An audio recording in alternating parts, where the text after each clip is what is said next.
Welcome to news అడ్డా. ఇన్ని ఆస్తులు, అదే స్థాయిలో అప్పులు, కవిత పార్టీని నడపగలరా? ఒక రాజకీయ పార్టీని నడపాలంటే ఒకప్పుడు ఆర్థిక వనరులు అంతగా ఉండాల్సిన అవసరం ఉండేది కాదు. ఎందుకంటే కార్యకర్తలు పార్టీకి పనిచేయడాన్ని ఒక గౌరవంగా భావించేవారు. రాజకీయ నాయకులు కూడా ఇప్పటి మాదిరిగా లేరు కాబట్టి అప్పుడు అంతగా ఖర్చు ఉండేది కాదు. పైగా దోచుకోవడం, దాచుకోవడం అనే సిద్ధాంతాన్ని నేతలు పాటించేవారు కాదు. దీనివల్ల రాజకీయాలు అంత ఖరీదుగా ఉండేవి కాదు. మీడియా కూడా న్యూట్రల్ గా ఉండేది. అందువల్ల నాటి రోజుల్లో రాజకీయ పార్టీని నిర్వహించడానికి నేతలకు భారీగా డబ్బు అవసరం పడేది కాదు. ఇప్పటి రోజులు వేరు. ప్రతిదీ ఖరీదుగా మారిపోయింది. పార్టీ కార్యాలయాన్ని నిర్వహించాలి, జిల్లాలో కార్యాలయాలను నిర్వహించాలి, సోషల్ మీడియాను రన్ చేయాలి, ప్రత్యర్థి పార్టీల నేతల మీద నిత్యం బురద చల్లుతూనే ఉండాలి, లీగల్ టీం బలోపేతంగా ఉండాలి, అన్నిటికీ మించి దండిగా సంపాదించుకోవాలి, తరాలు తిని కూర్చున్నా కూడా తగ్గని ఆస్తులను వెనకేసుకోవాలి. ఇదంతా జరగాలంటే దోపిడీ చెయ్యాలి, దుర్మార్గాలకు పాల్పడాలి, అక్రమాలకు శ్రీకారం చుట్టాలి.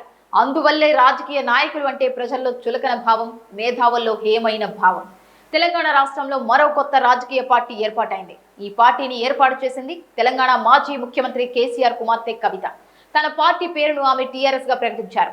వాస్తవానికి ఒక మహిళ రాజకీయ పార్టీని ఏర్పాటు చేయడం మన దేశంలో కొత్త కాకపోయినప్పటికీ మగలో పుట్టి పువ్వలో మునిగిపోయిన మాదిరిగా కాకుండా రాజకీయ పార్టీ సుదీర్ఘకాలం పనిచేయాలంటే ఖచ్చితంగా ఆర్థిక వనరులు ఉండాల్సిందే. కవిత పార్టీ ఏర్పాటు చేశారు కాబట్టి ఆమె దాన్ని కొనసాగించగలుగుతారా? ఆమె దగ్గర ఉన్న ఆర్థిక స్థాయి ఎంత? తెర వెనక ఏమైనా భారీ అండదండలు ఉన్నాయా అనే ప్రశ్నలు ఇప్పుడు తెలంగాణ వ్యాప్తంగా వ్యక్తమవుతున్నాయి.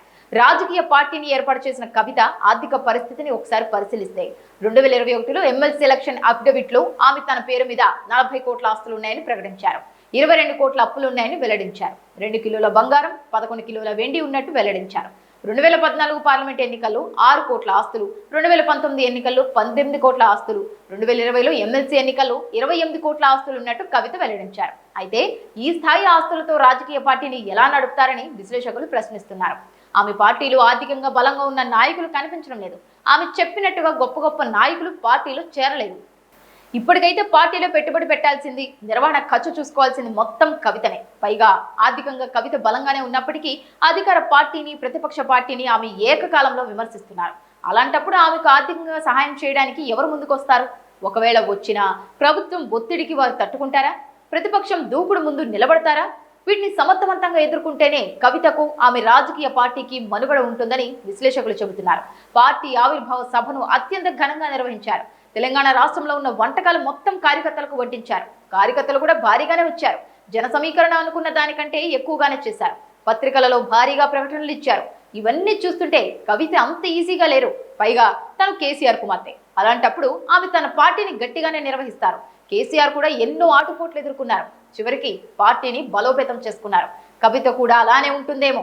ఎందుకంటే తను మాట్లాడుతున్న ప్రతి మాటలో కూడా స్పష్టత కనిపించింది, ధిక్కార స్వభావం వినిపించింది. అలాంటప్పుడు కవిత ఖచ్చితంగా పార్టీని బలోపేతం చేసుకుంటుందని నమ్మకం కనిపిస్తోందని విశ్లేషకులు అభిప్రాయపడుతున్నారు.